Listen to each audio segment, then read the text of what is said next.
Mm.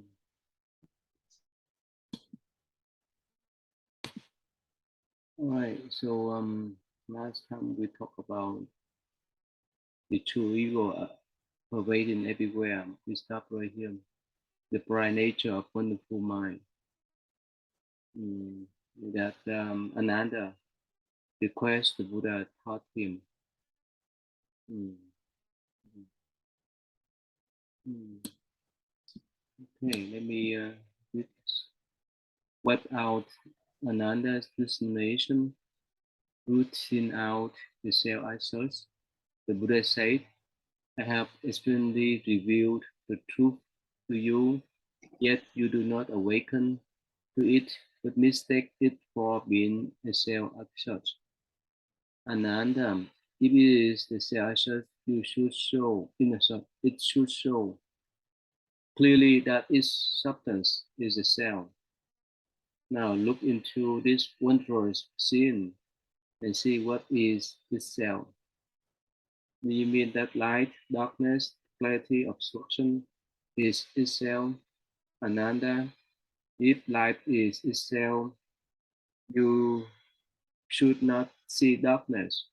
And if the voice, you should not see the obstruction. If the darkness is itself, the nature of your sin should cease to exist when this light. So, if so, why do you still see light? And so again, the pure mind is within, not without. The darkness of the light, right? This in as is within ourselves. So we will not depend upon the external condition or external phenomena. That's why we gave the analogy that mm, this it go beyond light, darkness, clarity, or obstruction. That's what our mind is about. That's right, William. You follow. That makes sense to me. That makes sense. Yeah, please. Ananda said, if so, the nature of this wondrous seeing is not the self as such. I now guess that it is created by cause and condition, but I am still not clear about it. I pray the Tathagata to teach me how this accords with the nature of cause and condition. So the Buddha in that previous paragraph was responding to Ananda, asking about like what happened to causes and conditions, because it seems like the bright pure mind, there's no cause to it. It's like and he was confused, and so I think in that previous paragraph, like the Buddha was saying that was like pointing out that this bright pure mind, there's no mark of self on it. Like the mark of self comes from the dualistic thinking mind. And so he's trying to show Ananda that he's still trying to use the dualistic thinking mind to try to like to label or to use it to like interpret the bright pure mind. And so he just didn't, I don't think he understood what the Buddha said in the previous paragraph, so still confused. Yeah, and he's stuck with that. He say yes, he guessed that the pure mind was created by the cause and condition, right? It's a real confusion, right? This really show that he couldn't understand what's the real mind. So that's why like the analogy that the blind people, right? When they touch uh, the elephants, you know the analogy, right? Yeah. So they when they touch uh, the leg of the elephants, they say, "Oh, okay, this is the pillar of the house," right? Mm. Mm-hmm. uh, and they touch other part of the elephants. They say in different ways. So that means they don't understand about elephants. So this illustrates Ananda. No matter what he say, he can follow the Buddha explanation, but he could not understand what's meant by pure nature. And actually, that is one of the most critical things that everyone wants to recognize. And right. So let's stop here. I think we discussed before. One more time. For us, even we're human now. How could you recognize a pure mind then beyond the world dream? How could you recognize? Could you recognize that? The pure mind. Your pure mind. I mean, the way I look, I you know attempt to look towards it is to be aware of seeing. Mm. So whatever it is that is present, whatever is in awareness, Mm.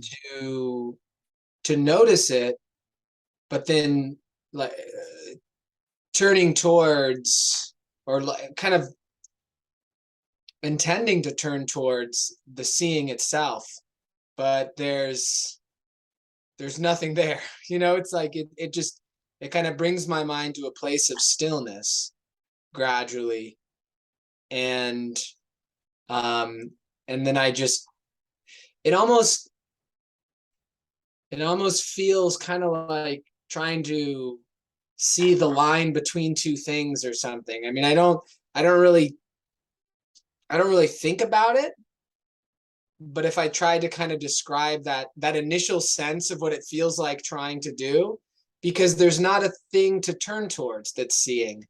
There's not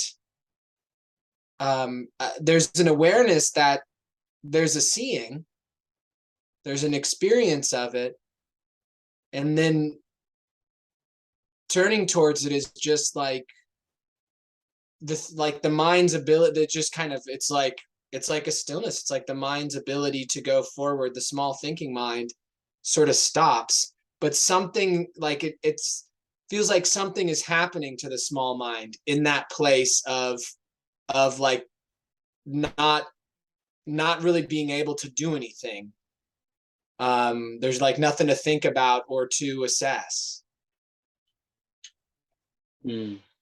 So later on in this section, I think so. We would uh, ask Rahula. I think we discussed before. The Buddha asked Rahula to strike the bell. Remember that part? And he asked Ananda, "Did you hear? Do you hear the sound of the bell?" So definitely Ananda said yes. And later on, a couple of minutes later on, the Buddha say or ask him, "You still hear the bell?"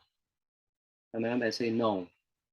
So the Buddha asked Rahula strike one more time.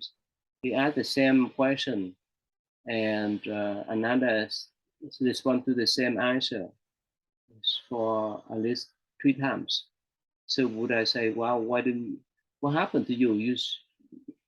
Why you act upside down uh, like today?" So when they ask you whether you can hear the sound or not, you say sometimes say yes, sometimes say no. You follow that, William? So I think actually this one is very critical, and it will explain whether someone strike the bell or not. Another still have ability to hear, whether I say it or not, whether you can hear my voice or not. You still have the ability to hear. That's mean the hearing nature there, the seeing nature there. Whether it's the flower or the cars and so forth, we still have the ability to see. We still have ability to hear. We still have ability to taste the food. Most of the time, we wait for interaction with other sense or the external phenomena. We say, "Oh, I see that. Or I don't see that. I hear that. I don't hear that." but we still have that capability. Through our eyes, we say that this is the see nature. Through our ears, we say that this is the hearing nature. So the hear nature is there, the taste nature is there, the see nature is there. That means our pure nature is there. But most of the times, you can say 99%, we will be disturbed by the hearing, right? If someone praises highly, right, we're so happy. If someone uh, try to put us down, try to slander us, we feel badly. That means we are controlled by the sound. We don't recognize, oh, get the sound. We recognize, if we recognize, oh, that's my human nature there. I hear, I hear, I could hear the praising and the scolding. If we maintain that, am I more at peace?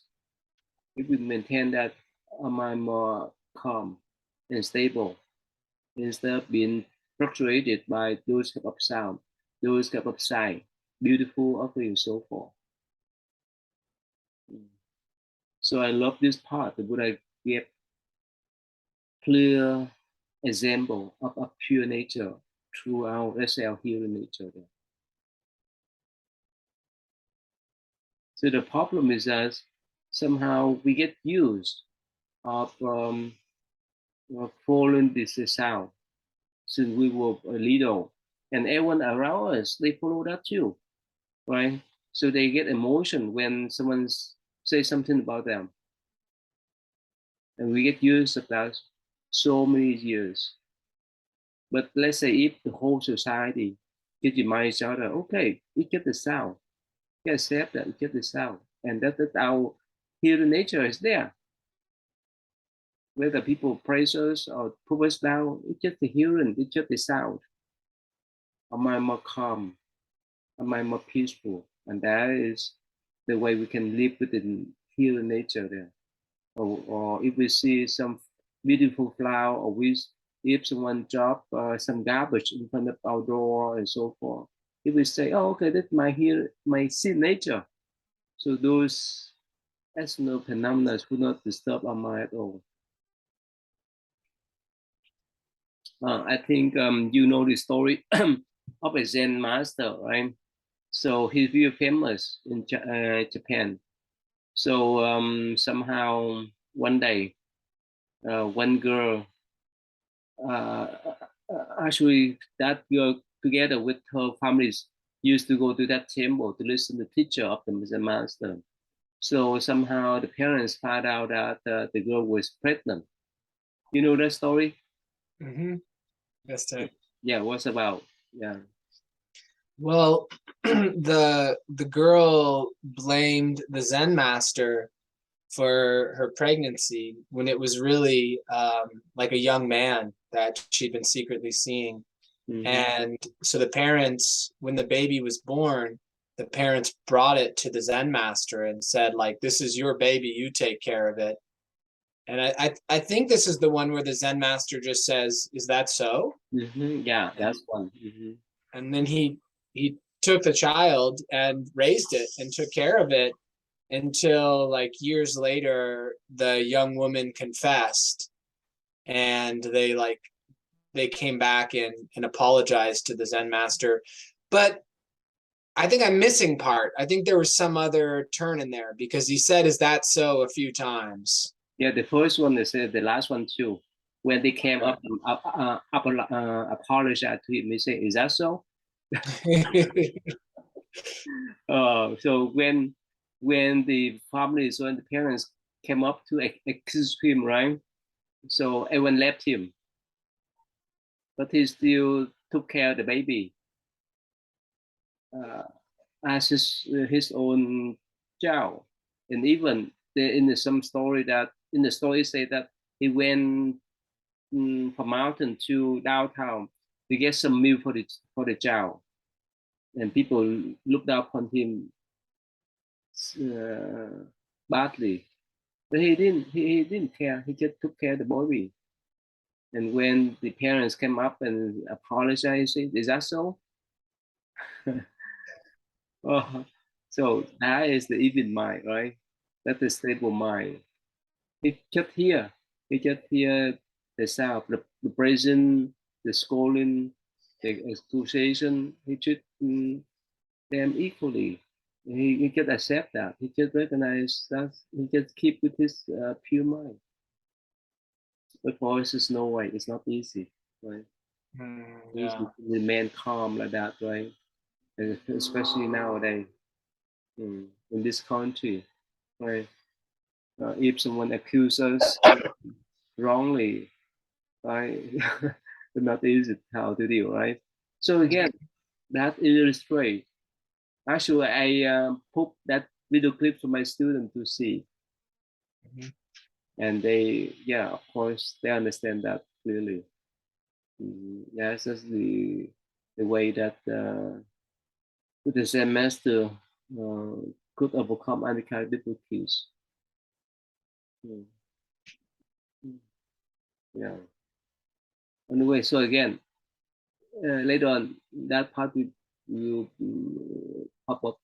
So as long as we recognize that we have that hearing nature through our ears, we have see nature through our eyes, we have tasted nature through our tongue. Let's say when we consume the food, we can recognize the food, whether it's delicious or not.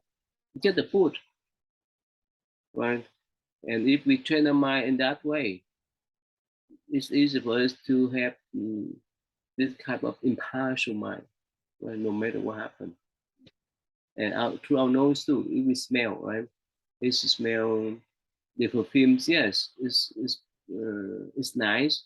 But somehow, if we walk through pass by the toilet or restroom, right, it's not easy, right? Yeah, it's just the pure nature through our nose. Then, so that's pure nature. Mm, yeah, could be recognized through our five sense, but most of the time we forget that we get used up for the trauma, right? The trauma of mm, common people. And what do you think? If everyone recognize this principle, if everyone live with the pure nature, there's no war, there's no conflict at all, right? The life is in the society, the community is so peaceful. Yes. It's so practical, right? Yes. And Yeah. everyone took this, everyone treats the other equally and calmly, no matter what people say, right? But of course, I think for common people like us, even Buddhist monk, and now we need to we train our mind to do meditation, in order to be calm, in order to um, not activate, but live with that pure mind. It's not easy. Most of the time, we go with the flow. We go with up and down waves, right? Hmm. Yeah. Mm. Yeah. Mhm. So it's easy, right? It's easy to understand what's a pure mind, what a pure nature now, right? Instead of thinking about some abstract thing. Hmm. Mm. Yes. Yes, Tay. That's why I love this sutra. It is so down to earth that we can understand a pure mind is. Otherwise, it's just waste of our time to discuss about um, uh, the other principle about the non-self and so forth. Especially in different sutra, like in the Lotus Sutra, in the Flower Sutra, in this um, the Platinum Sutra. That's why I love this sutra. That section is so obvious, it's so clear to describe our pure natures. Okay, yeah, let's see. It's my turn, right? Yes, Tay. Eliminating cause and condition. The Buddha said, "You now speak of cause and condition. Let me ask you this. When you see things, the nature of sin manifest. Does this sin exist because of light, darkness, clarity, or obstruction? Ananda, If it's acid because of light, you should not see darkness. And if it's because of darkness, you should not see light. It is the same with clarity and obstruction. Again, it is seen in a bright, dark, clear, obstructed condition. Another, if it's clear, you should not see an obstruction. And it is obstructed, you should not see that it is clear. It is same with light and darkness. So the Buddha respond to Ananda misconception about the pure mind. The pure mind for him, I mean for Ananda, depend on the cause and condition. Buddha will say no, no way. The pure mind acid go beyond the light, darkness, and clarity of obstruction. Because if the mind, the pure mind, come about because of the brightness, so you not have any darkness, and vice versa. So the pure mind depend on the current condition is totally wrong conception in this type of explanation. It's there already. We don't need, like I just mentioned about the hero nature. It's there. Our hero nature is there. We don't need to hear the voice of the sound, the car, the voice of the people to recognize that we hearing, we can hear. It's there. Yeah. Okay. Yeah, yeah, William, please. Revealing the essential Bodhi. Therefore, you should know that the essential Bodhi is wondrous and bright, being neither cause nor condition, neither self as such nor not self as such, neither unreality nor not unreality, and neither reality nor not reality. For it is beyond all forms and is identical with all things. How can you now think of it and use the frivolous terminology of the world to express it? This is like trying to catch or touch the void with your hand. You will only tire yourself, for how can you catch the void? Mm. Yeah, so being, beyond these ideas, really concepts, any sort of concept about cause and effect or self and other, reality, unreality, because these all come from the small thinking mind, but Mm. the source, this bright pure mind, it's like the difference between a parent and a child. Like a child is different from the parent in a sense. It's not a perfect analogy, but it's kind of like it. So, or like trying to touch the void or catch the void with your hand. You can't use duality to try to describe or encapsulate or understand the non-dual. There's not like there doesn't seem to be there's not like a thinking component to that experience. So in Zen tradition, they say the sound of one hand, right? Mm-hmm. How can we hear the sound one hand then? Only when have two hands, we clap together, we hear the sound. But what happens when one hand? Can we hear the sound of hand? What is straight about?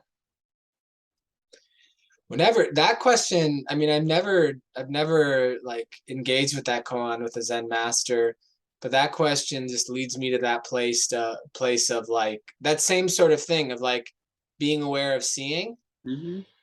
the sound of one hand clapping. It like leads to that same sort of place where my thinking mind just kind of stops. It's like I'm at the edge of a cliff, Mm-hmm. and there's like I can think about it, Mm-hmm. but I know thinking about it is not really going to give a satisfactory answer Mm. because it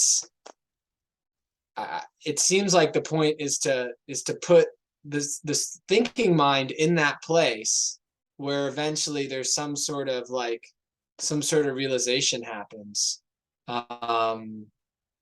So yeah, I don't have an answer for it. Really? How could relate here? How could relate to this sentence? It's like the catch or touch the voice Yeah, with your hand. So how relate to well, one to tap one hand then? I would in this setting, it's like, there's probably not even really a hand. In reality, like, because like a hand, like two hands, it's like you have kind of a duality. But when you have one, I think it's for analogy, it's good enough, but like really one implies many.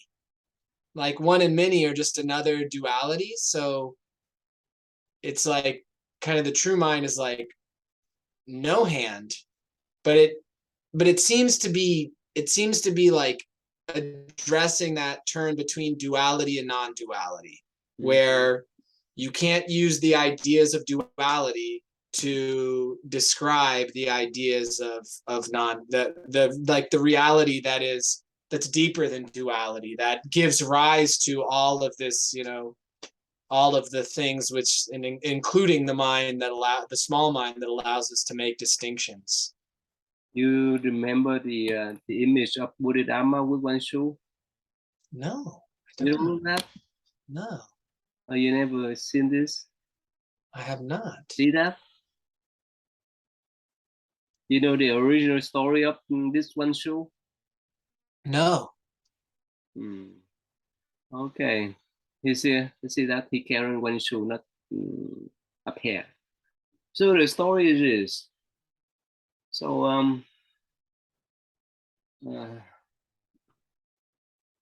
when Bodhidharma he died, right? When Bodhidharma died, so the king, the emperor, uh, witnessed how Bodhidharma died, and of course he was put into a coffin and buried to the underground. But one of that emperor ambassador, he walked from other country back to the capitals, and on the way he saw Bodhidharma carry this one shoe. And so when he got to the palace capitals, so this ambassador report to the emperor, say, I just met Bodhidharma. And the emperor said, what? He died already. I witnessed that. I put him in the coffin and lay him down on the ground. And so this ambassador said, no, I saw him carry only one shoe. And what happened then? So the emperor, together with his officer, minister, came out to the cemeteries and dig out dirt, and now there's nothing there in the coffin except one shoe. And this is like, because Bodhidharma lived much more recently than the Buddha, so this would be something there could actually be written accounts about. Yeah. Like, and this is like a legit. There's written accounts that back up that story, or Yeah, no, that's actually this is a legend. They say that it's a legend, legendary okay, story, not the historical story. That's why yeah. even up to now, most Buddhist scholars consider him as a legendary figure with all kinds of stories surrounding him. And even if you type Bodhidharma on YouTube, you see him as a different figures, not the Zen master, but the Kung Fu master. He Oh, went, yeah, he because like people, right? The common people, they love action. They don't care much about religious idea or meditation and so forth. So somehow some story that connect with him as is not the Zen master but the Kung Fu master. Of course, in a different way from other Kung Fu master. So tap in, yeah, tap in the Buddha uh, on the YouTube, you see, I think at least two version or three version of Bodhidharma as a Kung Fu master. because I heard he visited the Shaolin Temple, but he left. He wasn't happy with them. No, according to the story or legend, at first he met a Chinese emperor, You remember that story? Remember that conversation? Remember that? I do. I vaguely remember. I don't remember the details, but as you're saying it, it rings the bell Mhm. of that story. But no, I don't remember the details. So this emperor, he bragged himself, or he boasts himself. Okay, he asked the Buddha, Oh yeah, all the merit that he. Yeah. mhm. And and Buddha say no. So he shut him down. Mhm. Like dropped the bomb onto his head, and later on he took off to Shaolin Temple, and he sat there facing the wall for 9 years. And it say that even if you see that how they describe him in some of this image here, you see that he sat Mhm. facing the wall for 9 years, and it say that somehow he even cut his eyelid, eyebrows, and his eyebrow became a sort of T. That's what we call the legendary story. When he made his so long, so his eyebrow followed the round, whether they fold around or he cut his eyelid or eyebrow, they become a T, and people use that T to ring to wake him up. And you know, right? His student, right? Ray Car, right? You know the legend now, right? Yeah, About. he chopped his arm off. So he was following Bodhidharma like in his daily activity for a while. I think it was like I think it was a few years was before he did the arm thing.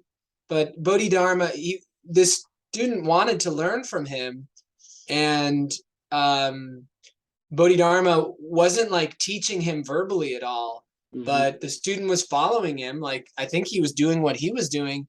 And Bodhidharma eventually said, like, I'll teach you when the snow falls red, something like that. Mm-hmm. And so I'm not sure if that was Bodhidharma's intention or not, but the student cut his arm off. And so Yeah. the snow was red. And then Mm-hmm. Bodhidharma agreed to teach him. Right here, this one here, right? Mm. So really a kind of testament to the student's resolve and commitment. Mm-hmm. Yeah.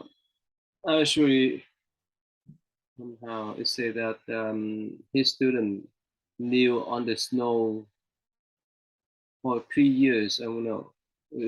So every legend has different story.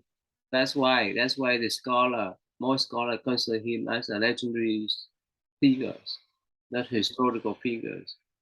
Yeah, yeah, and But yes, isn't he counted in the lineages as yes. one of the Mm-hmm. That's why actually all of the lineage of Zen tradition start from him. Even he was considered the legendary figures, but they still count on him as the patriarch, the first patriarch in Zen tradition in China. I thought Makasyapa was in In China, Mahakashapa is the first one in India, India. and he Okay. was the 28th one in according to lineage, but he's the first one in China. Okay. And even later on, you know that the Chinese Buddhist monk, they like to set up this kind of lineage uh, orderly, so that they can follow that type of scam to recognize, oh, here here's the lineage that come from the Buddha and so forth. But anyway, so again, that's a story. That's a story of one shoe here, right here, that I want to mention about. Okay. So there's a meaning to him carrying one shoe. Is that the Again, same? one shoe. That means it's like the sound of one hand.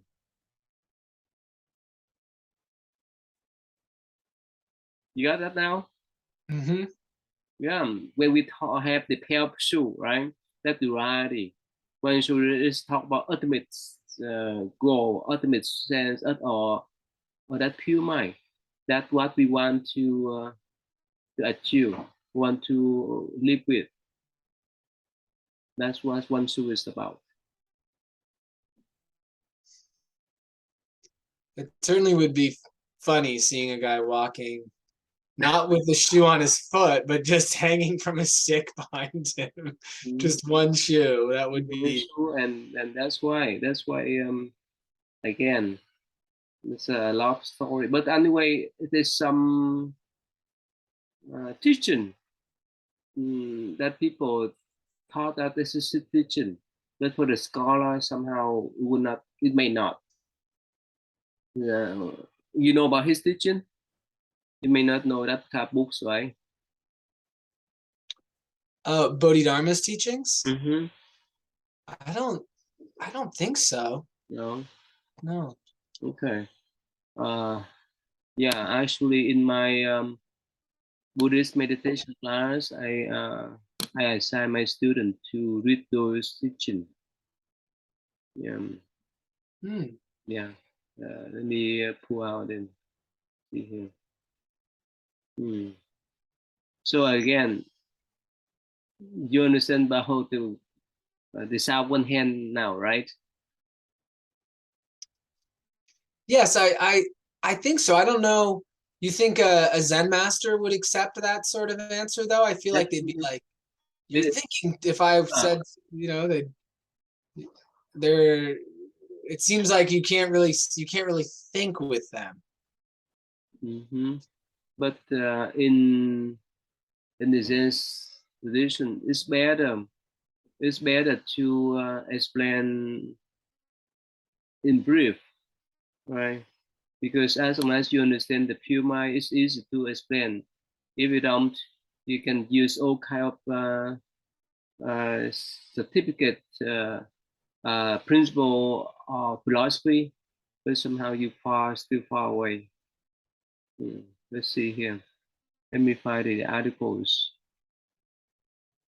Hmm, no, let's see here. Oh, let me find the articles here in my class.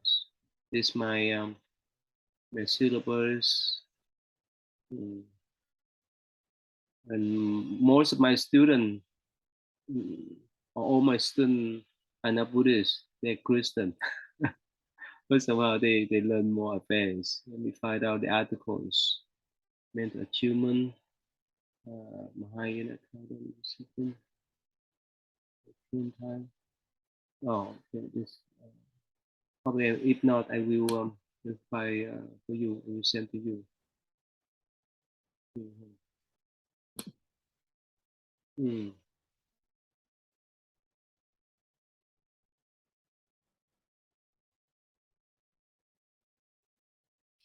Remember the story? The monk that chopped half of the cat. Remember we talked about that, right? Yes. Yeah, let's see here. No, I will find out. I will find out one for you. All right, so that's yeah. It kind of it remind me about the one hand, right? The sound one hand. So people wait for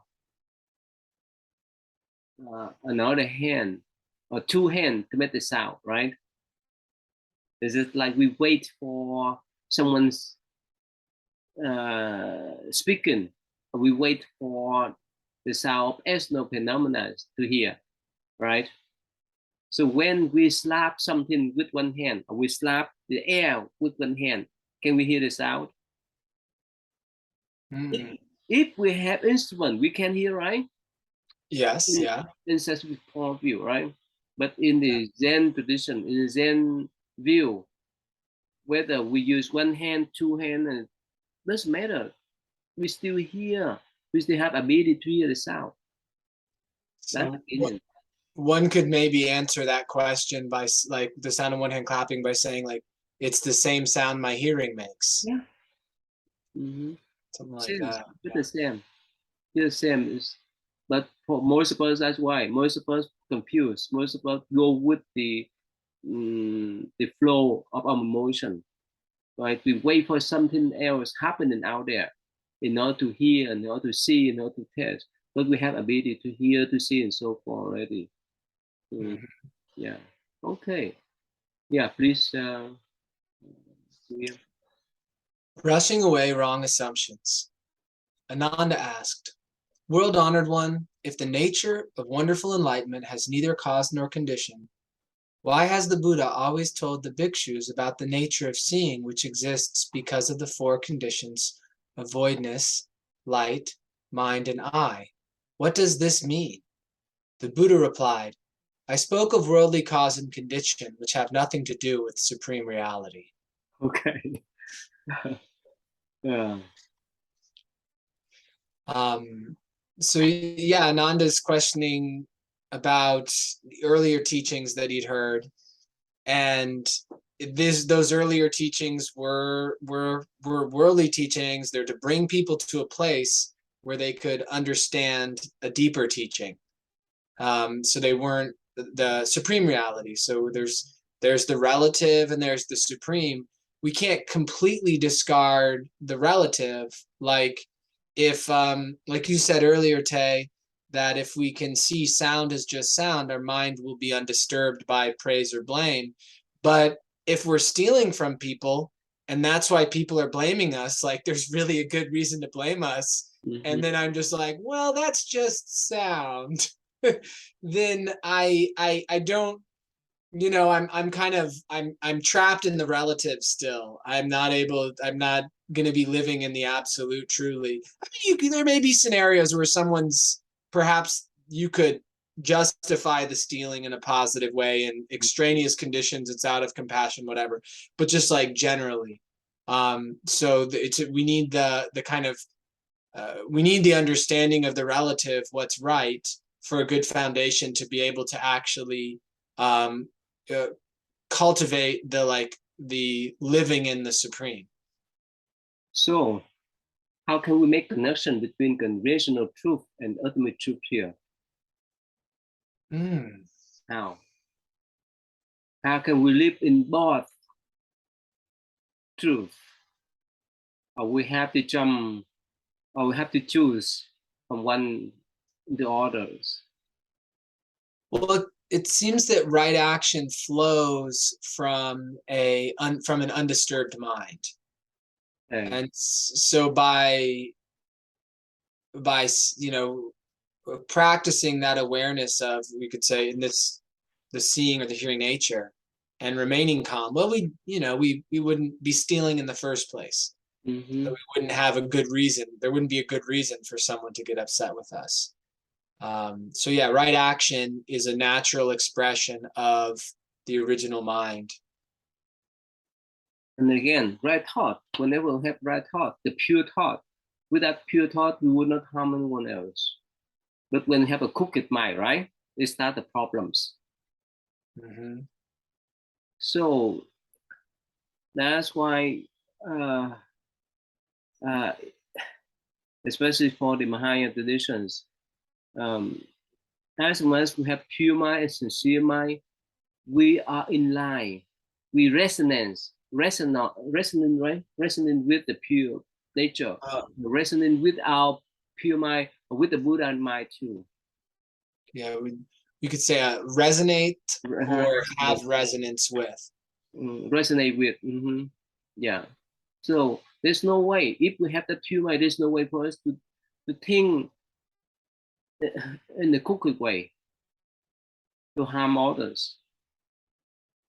That's how we connect our life with the conventional truth and ultimate truth in our daily life. And I try to talk in the practical sense of how we could apply this type of pure mind in our life. But only when we have the crooked mind, we have all kind of impure mind, right? That's why it happened. Stealing, killing, and so forth. And we have to pay for the price later on.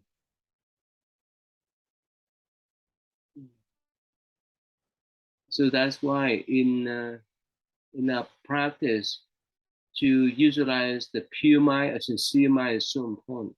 The moment that we have that sincerity, the moment that we have that kind of concentration, that's our pure mind there. We live with our pure mind there. With that kind of pure nature there. That's all. But the moment that we have all kind of confusion, right? All kind of thinking, that's why we create the karma. And no matter what we say, we still fall to the realm of the birth cycle or drain the karma there. Remember, I don't know whether I told you the story, the funny story of a guy after he used to go around and brush himself. That forms is emptiness. Emptiness is form. You remember I told you that story? Yeah, the ash. Yeah, Yeah. I remember that. Mm-hmm. Right? So the master put the ash into the bowl, right? And told to him, if you say form is emptiness, emptiness is form, that means the rice of the food is the ash. The ash is the food. Why don't we consume them? Yeah, but for the master they could, right? But for the common people, what we call the someone speak uh, in Zen language, uh, but they are not Zen's master or even student. They can imitate. They can imitate how the Zen master act, but they don't know. They don't recognize the pure mind. They could not recognize the sense or meanings of Zen or of the pure mind here. So that's the connection there, right, between the conventional truth and ultimate truth. In our daily life, as much as we sincere, as much as uh, um, we focus our mind on do things that we are doing, right? So we live with that pure mind there. That type of pure mind, again, is resonate with the pure our nature and with the Buddha pure mind too.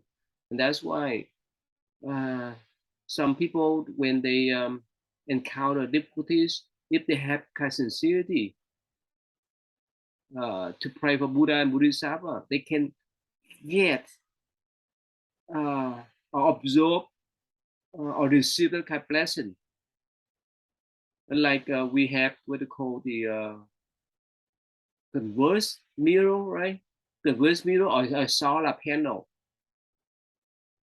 We can gather the sunlight to change that sunlight into energy. Mm-hmm. So I think this is more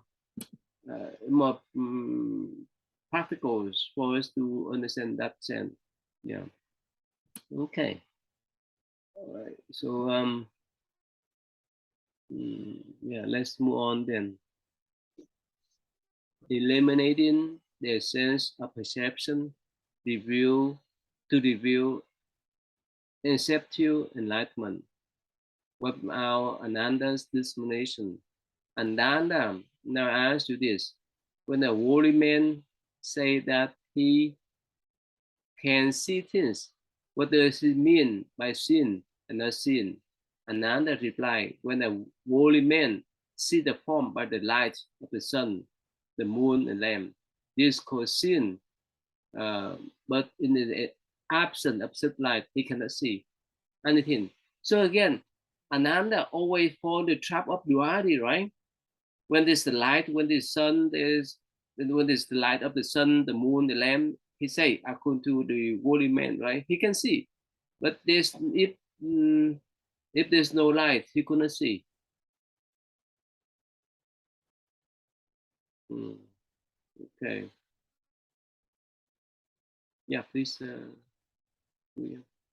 The Buddha asked, Ananda, if it is called not seeing when there is no light, he should not see darkness. If he does, this is because there is no light. How then can there be no seeing? Ananda, in the dark, if this is called not seeing solely because he does not see the light, then when there is light, if he does not see darkness, this is again called not seeing. Thus, there would be no seeing in both cases. But in these two states, which replace each other, the nature of your seeing does not cease for an instant. Therefore, there is actual seeing in both states. So how can there be no seeing?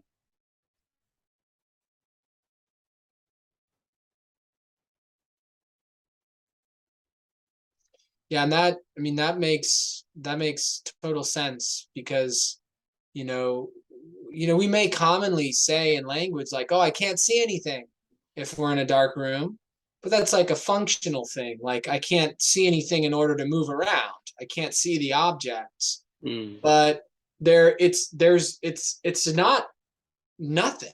There's black. Like we clearly can see, but I could see saying the same thing. Yeah, if there was only light and no darkness, just bright, brilliant light, still, oh, I can't see anything because all I see is that. But we're actually seeing, there's still something which we're seeing. The seeing remains, regardless of either extreme or anywhere in the middle. The seeing stays the same. Mm. Okay, this is so understandable, right? It's clear. Yeah. Right. Yes. Yeah. Okay, so again, to just the conversation between Buddha and Ananda. So for the beginners, it's not easy for them to understand this kind of concept, right? That's why I love later on the Buddha gave that type of analogy, reviewing the inceptive Buddhi. Therefore, Ananda, you should know that when you see the light, your is not clear. When you see the darkness, your sin is not obstructed. When you see the voice, it is not empty. When you see obstruction, it is not obstructed. After you have understood these four states, you should also know that when your absolute sin perceives the essence of sin, the former is not the latter, which still differs from it. How can your full sin reach that absolute sin?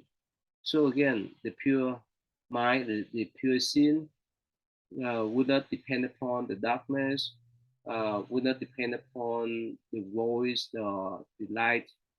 Uh, so, uh, so it go beyond the light, the darkness. So when we see the light, it doesn't mean that our sin is not clear. When we see darkness, our sin is not obstructed, and so forth. So this is there. Its function is there. Nature is there too. So those light, darkness, void, or obstruction uh, would not make our sin nature fading away, right? Mm, yeah. So if we understand this kind of forces, we should understand that's a pure sin there. That's a sense of sin there. Mm, yeah. So, but for common people, right? Most of the time, again, just repeat again that we base on our eyes, right? We see. When we close our eye, we say, oh, we don't see. When we open our eye, we say we see. But that's not the case. Uh, our see nature is still there. Whether we close and open our eyes, whether we see the light or darkness, we still have that type of nature there.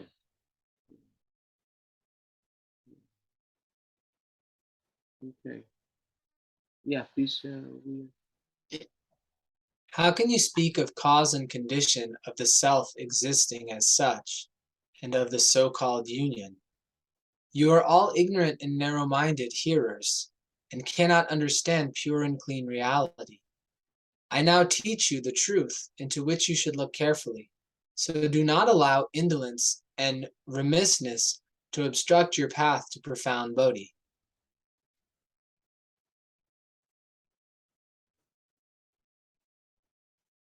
Um, yeah, so this when Ananda was asking about cause and condition, that's what the Buddha is referring to, like what are the causes for the bright pure mind. Um, and he's basically saying you have a lot to learn. I'm gonna teach you, and so you should really pay attention to it and be diligent. Mm. So you know the difference between this type of recognition of the sin nature in Mahayana tradition and the spiritual attainments of arhatship in Theravada traditions. Is it a bit different or similar? What do you think? You know the four stage of arhatship, right? Yeah, I kind of I don't think that I can exactly define each state, but I understand the sort of the general sense where like it's a progression, Mm. um, where the initial state, um, oh, this might be even before attaining the initial state, but there's like I think initially there's a suppression of desire, and ultimately there is like a dissolution of desire altogether Mm. by the final state, and there's the dissolution of the automatic sense of self to Mm. where there's no longer a sense of self or any resistance um, to external circumstances. Yeah, right here. This one. Let's see here. Oh, this one is more clear. Let's see here. Hmm. Let's see. Let me. Okay, right here. This one here. Hmm. So in Theravada traditions, you have to go through this type of spiritual attainments to reach to arhatship, right? The first one is the stream enter, right? So for us, we need to remove or reduce build up in self this attachment to the self, and have to remove the skeptical doubt about Buddhism, Buddha, Dharma, and Sangha, and remove or let go of attachment to the right. So these two items is so important. As much as we don't have any more attachment to the real self, and as much as we have um, unshakable or indestructible fight with the Buddha, Dharma, and Sangha, we enter what they call enter the stream of holy stream. And the maximum that we will have is seven lives, and we will attain ownership. There's one returner. That means we remove the feather one and three, 1, 2, 3, and reduce feather 4 and 5. That means hatred and desire. Uh, may return to this one times, and after that attain ownership. Non-returner, they move from 1 to 5. They believe in self, skeptical doubt, attachment to right and ritual, and I think desire. Um, will never take rebirth again after finishing this life. And Arhat is the last one. Remove all the 10 fetters. That means they despair or let go of all kind of mental fluctuation, anger, craving, and so forth. So my question is this: in Zen tradition, especially in the higher tradition, right? The Buddha focused on how to live with the pure nature through our hearing, through our seeing. In my tradition, we would not talk much about this type of levels of spiritual attainment. That is. So, is there any conflict? Is there any different? What do you think?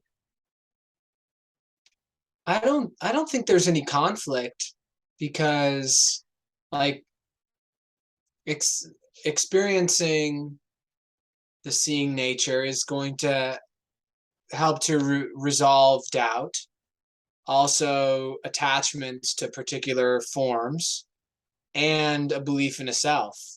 It's going to help one be less angry and eventually not be angry at all and have less desire and eventually have no desire, because if we're always keeping in mind the pure nature, then what is there to desire? It's whole and complete. So it seems to be a way of attaining those things there. It doesn't seem to be in contradiction at all. Mm-hmm. So these are the 10. Belief in self, skeptical doubt, attachment to the right and virtue, sensual desire, anger or ill will, craving for fight, material assistance, and so forth. Let's say, let's say, if you take off, if you drop down everything, if you let go everything, and you go to the forest, mountain, and one thing is that you work on your meditation, right? You attend this type of spiritual attainment step by step, right? Mm, or level by level.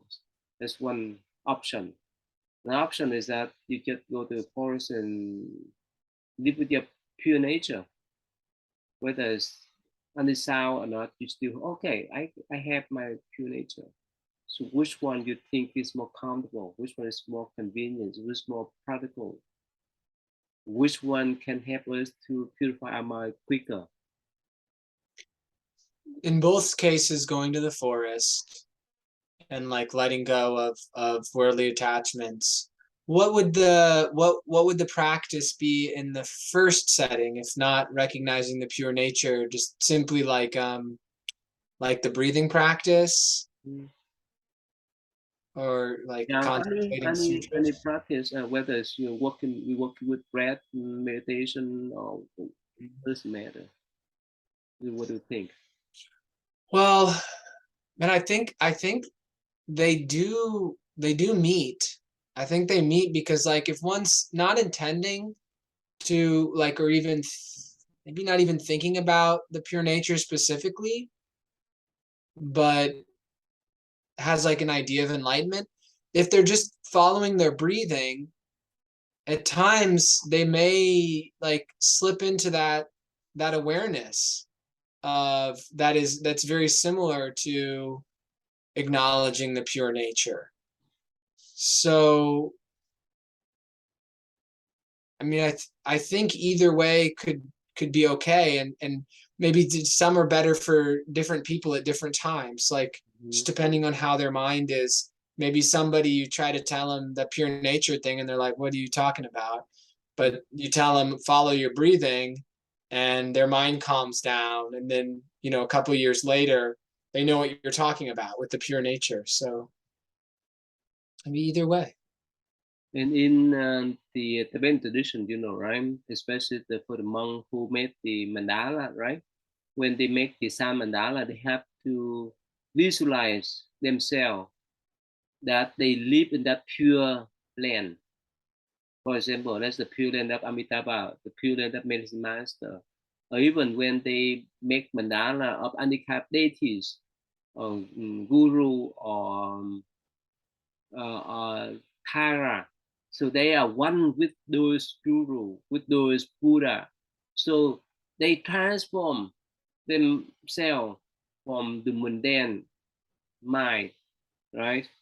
From the impure mind into the pure mind of those Buddha, Bodhisattva, and so forth. Is it similar to Zen tradition? We could pay attention on our pure nature, that's all. What do you think? There are definitely some more frills.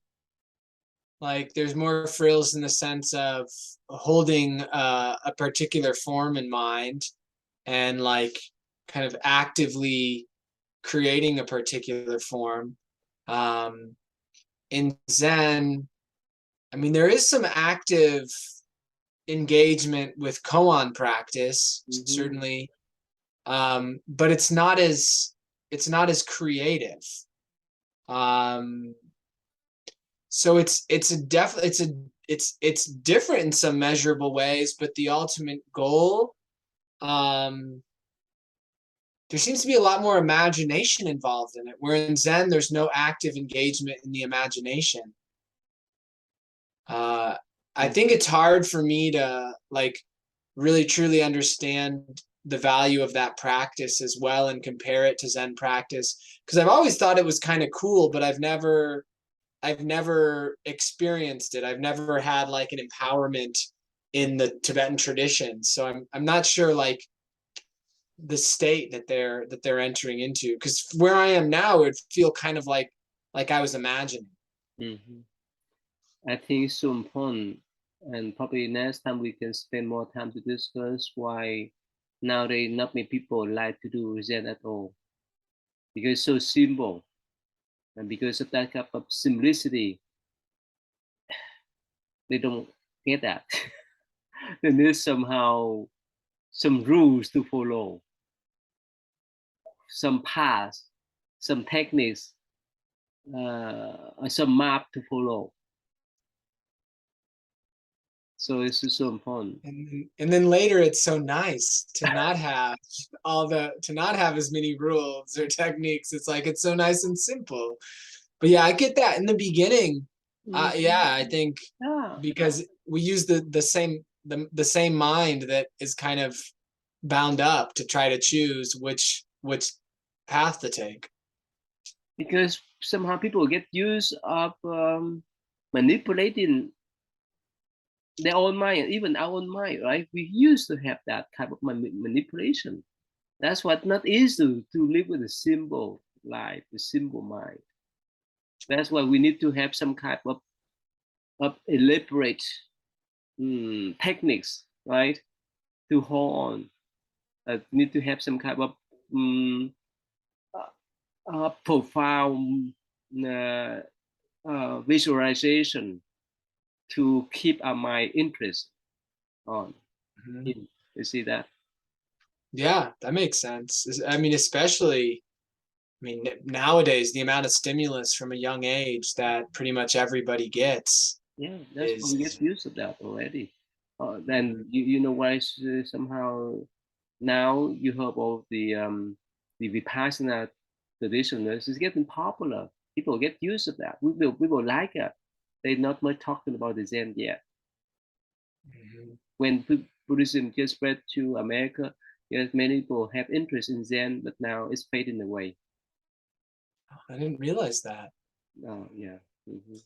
I just saw a picture of Jeanette I at the Rochester Zen Center on Facebook with Roche Bodenkolheid and Mala Wrightson and everything and Chris Pulliam, and it just had me like, man, I wanna go back and do a session with them sometime. hmm If you ever go do a session at the Rochester Zen Center, you should let me know. I gotta. It's hard for me to get away, but hmm maybe that I could tell Lisa, hey, Tikong Dot's going. Why can't I go? Okay. All right. So you see, okay, if you read the history of Buddhism in America, you see the trend there. At first, when Buddhism just spread to America, many people have interest in Zen tradition, especially because of the translation of D.T. Suzuki. You heard about him, right? Uh, Mm-hmm. but Beginner's Mind was yeah, one of. in the 60s, 70s, even 80, but later on, it's just fading away. Nowadays, if you're talking about in the practical sense, I don't talk about in the academic field. I'm talking about in the practical sense, in the field of practice. Many people like vipassana because they have the structure, they have the steps, they have the instruction, the guideline for them to go step by step. Then generation here keep one corner for you, they get stuck. So simple for them. They don't have patience to hold a simple corner, a contemplative sentence. Mm-hmm. You need to have some kind of elaborate techniques. Anyway, so I think we will discuss more about that today. So it's time up now.